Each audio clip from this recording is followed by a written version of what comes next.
Abi karşıya geçelim. Hocam.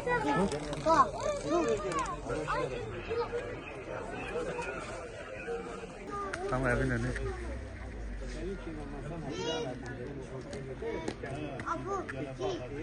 Onu da al.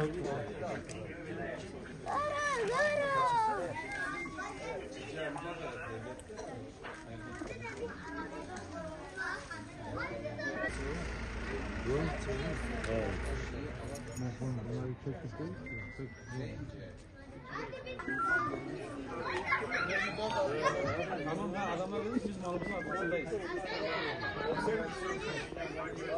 Aynen. Bu eserler tam Sanşar'dan gidiyor. Tek yaşıyor. Ama buradan aşağı doğru gel sağa gel burada görürsün. Abi orada yaşar.